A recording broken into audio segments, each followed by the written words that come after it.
Hi, pleasant morning again, guys. And this morning we're talking about the School of Leadership again. And on the School of Leadership, we want to touch on something that's very crucial: leadership priority, especially for men.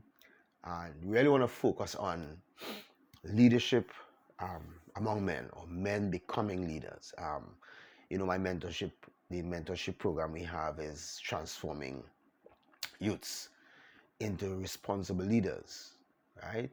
Royal, righteous, responsible leaders. The, the, the foundation of it is transforming of charity into royalty. So men are not a charity case. Men are men of royalty. That's the foundation we come with. And the society looks at men as a charity case because of what has happened to men and what, of course, sometimes you say men have caused, of course, um, by not understanding what is happening to them, what has been happening to them behind the scenes. Sometimes children see things simple happening in front of them, but they're not aware of the complicated activities beyond or behind what they're seeing with their eyes. And especially in this day and age where we are seeing things with our eyes, not knowing that there is more there is more behind what we are seeing. We have to come to that place of not trusting our eyes, because seeing is not believing. As a matter of fact, we have to be able to know the truth and believe that, So that whole idea of seeing what is happening to men and thinking that men is a charity case, it's not that. There's a war out to destroy men, because men are foundation. Men are the foundation. And we want to deal with that priority of leadership, men leadership or male leadership, priority of it. We know, I think we touched on it, that because of the harm done to women and children by men, there are a lot of organizations in almost every nation set up to take care of women, and take care of children. Nothing specifically set up to take care of men, because men were seen as the cause of the problems. And looking at it at face value, it looks so, it seems so. Yeah. So we men followed some things. Most men followed some evil practices that destroy the lives of women and children. We can't deny that. That is true. Because at the end of the day, we still have a mind. We still have a choice. We still have a power to decide. But what if we are fooled and deceived to think that we don't have a choice? I think about the gang leaders who tried to help some youths, and what they do is they look for vulnerable youths, those who can't take care of their family, or those who family can't take care of them, those who are looking for help, and they promise them that they will take care of them.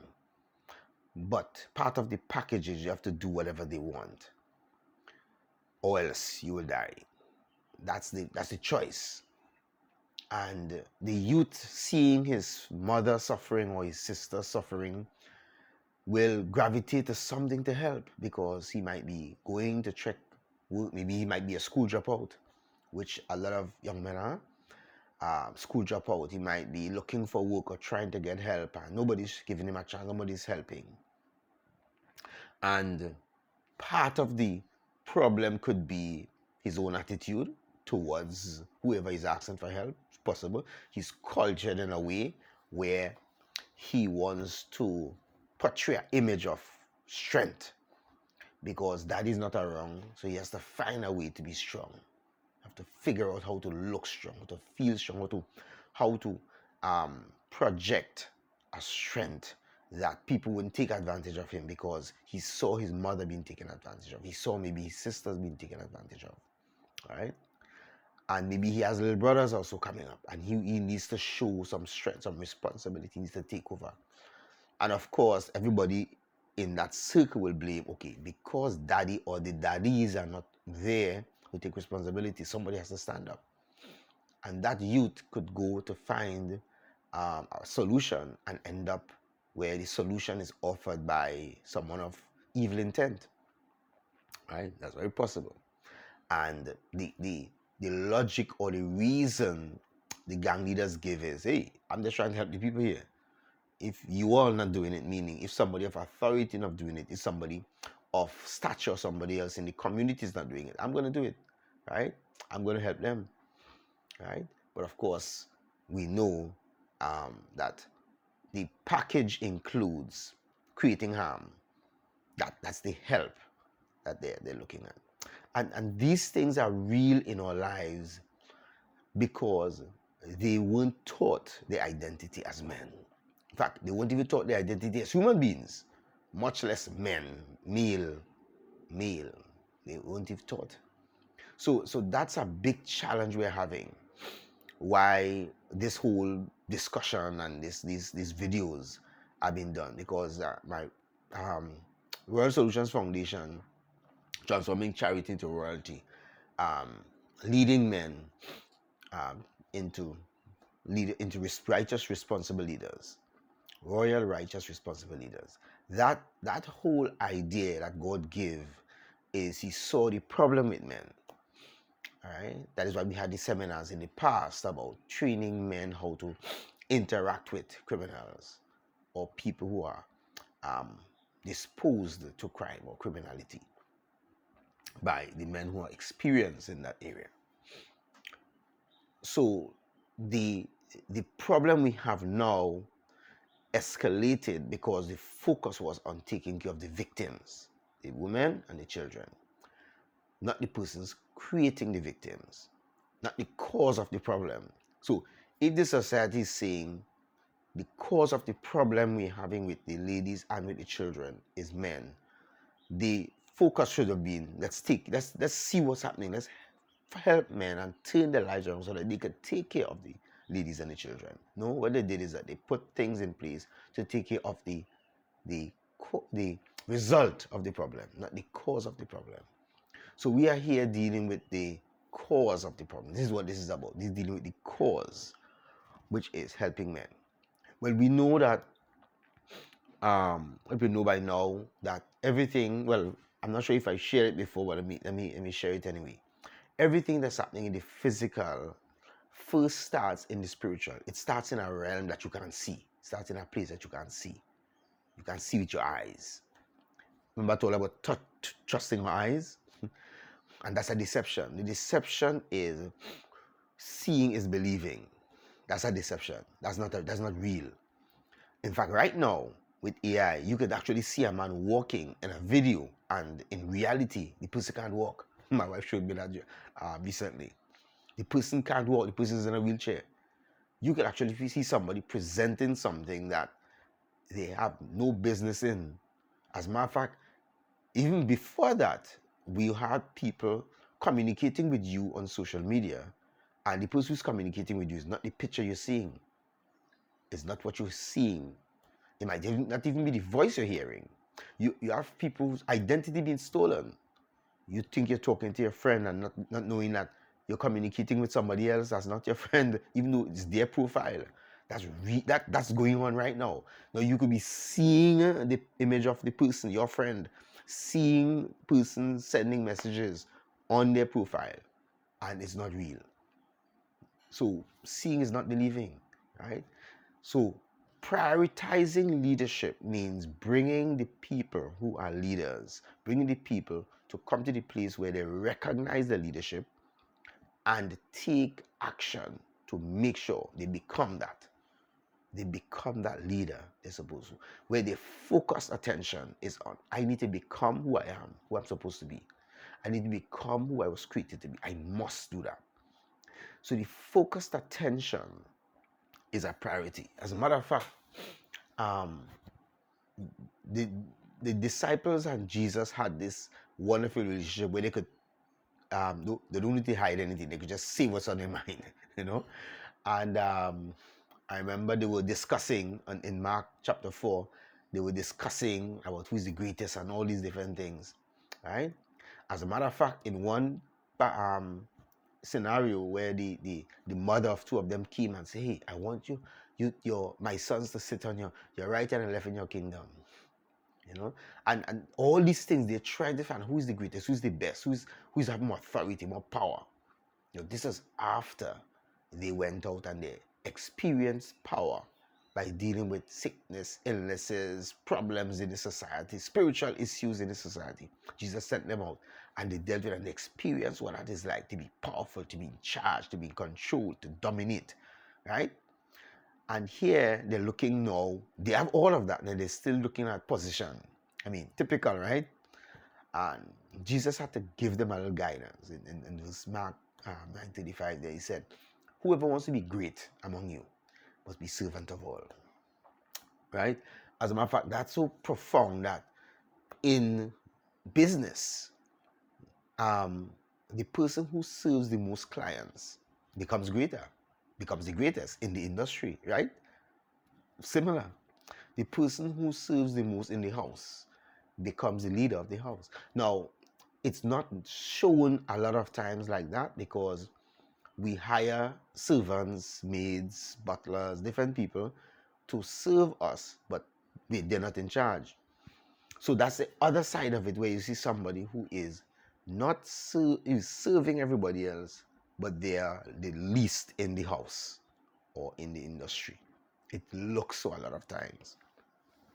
And Jesus is saying here, that's not real greatness. Real greatness is the person who is serving the most people, right? That's the image of true leadership, where you must put a priority on who am I supposed to be serving, who am I supposed to be helping. As a matter of fact, this whole dilemma we have with men destroying societies, destroying homes, destroying nations, didn't start now. As a matter of fact, we had a problem. The Israelites had that problem, and God had to send them a message to Malachi chapter 4. And he's telling them, here was happening. There's a day coming, right? And he said, but here was he going to do. That day is real dreadful. It's serious. It's mash up time. But here was happening. Before I do that, before the day of the Lord really comes, I'm going to send my prophet Elijah in the form, so it's like the spirit of Elijah, somebody who had the same mindset, the same operation, the same power, the same spirit, right? I know, generally speaking, people normally don't understand the spirit world, and that's a whole training by itself. I can guide you to go and visit Kingdom Community Heirs Ministries, Kingdom Commonwealth Heirs Ministries. You'll hear a lot about the spirit realm and how the spirit realm functions, because the power of that spirit realm affects us and we don't even know. It's like we are puppets and the spirit realm is masters. Unless we learn to operate in that realm, we function like puppets. So they're like puppet masters. But that's real, right? Kingdom Commonwealth Heirs Ministries. Very good at a lot of messages there related to the spirit realm. Just go. Apostle Maxime and Prophetess Diana, they're the head of that ministry. Check that out. All right. So let's get back to the message here. This call that God was saying to the people through Malachi is to warn them as to what is going to happen and to give them a solution. That he's going to send, before that day comes, the dreadful day of the Lord comes. That dreadful day means mash up. Somebody getting licked down. Things going to get haywire, right? Things going to get confused, destroyed. Before that day, I'm going to send this prophet. I'm going to send my prophet, Elijah. And he's going to bring the hearts of the fathers back to the sons and the sons back to the fathers before he strike the earth with a curse. So we're thinking that, hey, the amount of madness happening with men and with boys is like we're cursed. It seems so, right? And that curse was given, of course, we know that the earth was cursed. We know that we received a lot of curses when Adam fell, all right? Because before that, we were called dominators. God created us in his image and likeness, called us to what? Dominate. And Adam messed up, so everybody inherited that mess of sin, of rebellion, of rebelliousness, of doing whatever we want. And of course, people doing whatever they want eventually end up in chaos. That's real. Okay. Now, this bringing the hearts of the fathers back to the sons is the mantra of what we're talking about in leadership, where leaders come to the place where they realize their heart or their desires need to be to mend relationships, to build people. And that the more people I build, the more people I help beneficially, that gets you great. That God calls that great. The most people I serve, most people I benefit. But I'm not doing it for the greatness. I'm doing it because there is a problem that we need to get rid of this problem, this headache, this stress of men destroying the families, destroying others, men being called the problem. We're tired of it. Are you tired of that? Are you tired of hearing men being the problem of this society? Men causing harm in this society. Are you tired of it? Are you sick and tired of it? Well, if you're sick and tired of it, then this is what we need to do. We need to get the hearts of the fathers back to the sons. We need to start talking to fathers and sons. We need older men, younger men. Talk to them, chatting with them, asking questions, investigate, using your persuasive powers to get to the heart. Hey, what you doing? What do you need help with? What is the problem? How can I help? You're going with that spirit of wanting to help, wanting to serve, to get rid of this issue that men are causing. It becomes a priority in our lives. We need to make it a priority, guys. Talking to your son, talking to the young man on the street, young man next door, chatting with them, getting to know them, getting to, if they have a father figure, but being that father figure, questioning, talking to fathers. How you going? How you and your son going? How you and the young men in the street going or in the community going? Having some sort of interaction where it's not just about negligence now, it's now about leadership. Bringing people to the place where they become the leader they were born to be. We were all born to be leaders in some sphere of influence, something, to serve someone. All right? All of us. We just have to know where it is. Because through our videos, what we're going to do, we're going to bring you to the place where you know where you're supposed to serve, where you're supposed to lead. We're going to bring you to that place. Because God is going to do it. He is going to lead us to that place where we know where we're supposed to lead. All right? And in leadership, we are looking at the heart of the man, the conviction of the man, the desire of the man, his intent, his motive. We're going deep to find out what is there that could destroy the society and what we need to replace so we can help the society, help the nation, help the family, help the people around in the community. All right? That's what you benefit them, lift them up, build them. All right? Whatever is there that will destroy, we want to replace it with what will be helpful, what will be beneficial, what will prosper, what will develop, what will build, what will enhance, all right, the people. That's the focus. We know a lot of men spend a lot of time on cars. There are a lot of men who love to spend time on cars. Spending money on cars, spending time on cars, enhancing the cars, customizing the cars. Things. Because men grew up as boys to play with things. They learn that. So, in fact, ladies now is like a thing to a lot of men because they're not aware of the value of a lady or the value of a child.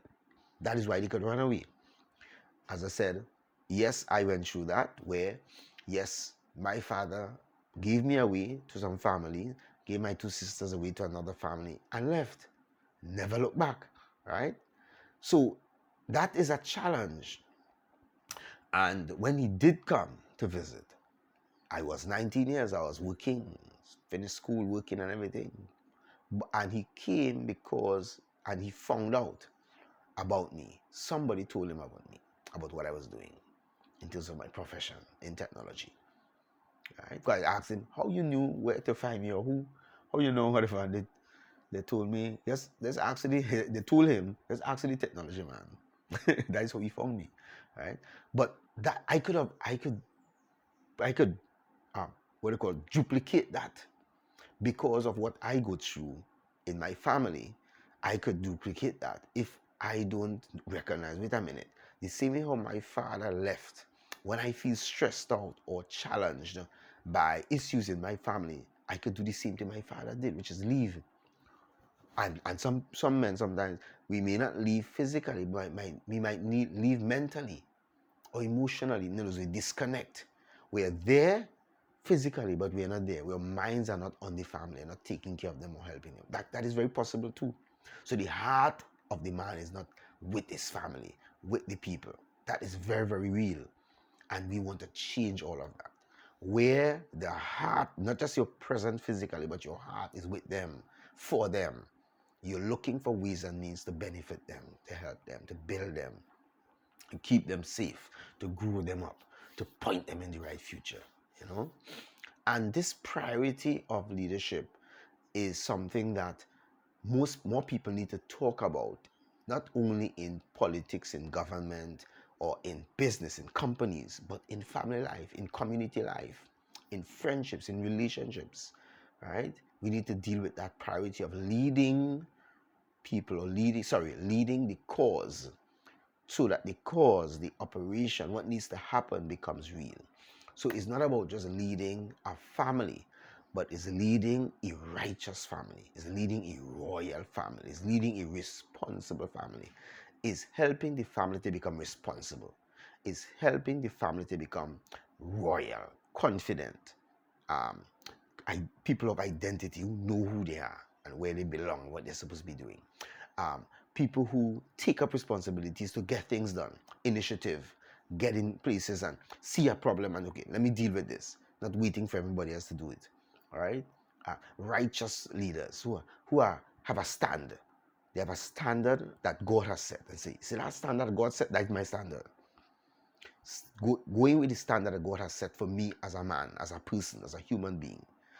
And the reason why that is righteous is because the creator of the thing sets the standard. So the creator of the car sets the standard for the car. Operating the car outside of the standards of the creator of the car is being unrighteous. You're outside, you're using the thing different from what the creator designed it to do or to operate. Right? So if we are created by God, we have to figure out, what is God's standard for my operating? What's the operating standards? Right? We have to figure that out. How? By getting to him and ask him, what is your standard for me as a human being? What is your standard for me as a man, as a male human being? What is the standard for me as a father? What is the standard for me as a husband? You have to find that out. We have to go and ask him, and he has it there in his word. He have it there. So we are asking men to prioritize leadership as so important that they're willing to seek out and search out and find out, how do I become the best that I was created to be? How do you become the best you were created to be? The best man, the best husband, the best father you were created to be, the best leader you were created to be. How do you become that? Find it from the manufacturer, from the inventor, the creator of it, of you. All right? Because he knows. Because even though the principles are there, how you apply them is different based upon who he has created you to be. Right? The principles are there for mankind, what a man is. Those principles are there. Right, good. So we discover, we find out what is a human being, what is a human being created to be like. Right? So we find those principles also, we know what that is. Then, who is this human being created to be? You specifically. You have to find it from the manufacturer. Because not all human beings are created to be the same thing or do the same thing, right? Exactly. You're very similar, a lot of similarities, right? Very similar in many ways. But who is this creature that God has created? You have to look yourself in the mirror and ask yourself those questions and go to God and say, Father, Creator, God, of the universe, who created me, who you create me to be. And that's the second question after discover what is a human being. And we've shared a lot of that. What is a human being? All right, what a human being is. And we have those words, those terms, those expressions written already. You are a God here on earth, right? You are a child of the Most High God. I mean, think about this. God of the creator of the universe, you create you to be a God. Wow, that's awesome. Huh? In his image and likeness. Genesis 1, right? 28 to 20 to 26 to 28. Image and likeness, representing, functioning like, operating like. You have to learn what it is, because just as how you go into a company and you don't know how it operates completely, you have to learn the ropes. How am I supposed to operate in this job? Somebody have to take you through the process. There's a period called a probation period where you go through the process of learning how to operate. The same thing, if you never learn how to be a leader as a man, you have to learn how do you do this? There are people set up to teach us how to do these things. He has set up his system to teach others, teach people how to lead, how to become main leaders. Yeah. And therefore, the Lord will not have to strike the earth with a curse. Like COVID. Like COVID. COVID wasn't just a physical problem by the countries that we call the names and all kind of stuff. It was allowed spiritually. Right? As I said, the spiritual realm is real. And without understanding that and recognize, hey, that is something on me, I need to take cognizance of this is real. I need to make sure and protect myself, or find out where do I get protection from what is happening in the spiritual realm. I go for the protection. How? From the King, from the creator of the spiritual realm. You know, there are a lot of people who do a lot of underhand things in the spiritual realm, because there are two sides of the spiritual realm. There's the kingdom of God and the kingdom of darkness. Two kingdoms. Which kingdom you want to fall into? Because there are a lot of people doing a lot of evil, using the principles of the spirit realm. They're using it, but to harm others. So are their work more powerful than the creator of the universe, the creator of the spirit realm as well? Is it more powerful? Is it equal? What do you think it is? What do you think? Do you think it's an equal battle? What do you think? Because he created it, and his kingdom is a kingdom of light. The kingdom of darkness is used to harm people. The kingdom of light is used to benefit people. Which one do you think is more powerful? Or do you think they're equal in power, equal in authority, equal in capability? Do you think so? What do you think? Let me know in the comments. And let me know in the comments, what are you going to do to prioritize leadership? What are you going to do to make sure that your leadership is of utmost priority? That will sit down, find a way to make sure that I'm a leader where I am. If there are things that I have not taken responsibility for, I've been messing up, and I might look good and feel good, or find all kind of reasons why I should not be. What are you doing about it? And thirdly, if you don't know what to do, can you contact us for help? Contact me for help. If you don't know what to do, are you willing to contact me for help? If you don't know what to do to be the leader you're supposed to be in your family, in your community, wherever you are, in your organization, if you do not know what to do, just contact. Are you willing to do something about it? You don't know what to do. How do I become this leader? Who I am? Am me a leader? Nah, man. Well, let's find out. Let's find out. All right. So contact me. Let's talk about it. Prioritizing leadership as more important than all the other things that you're focusing on. All right. Bye-bye. See you.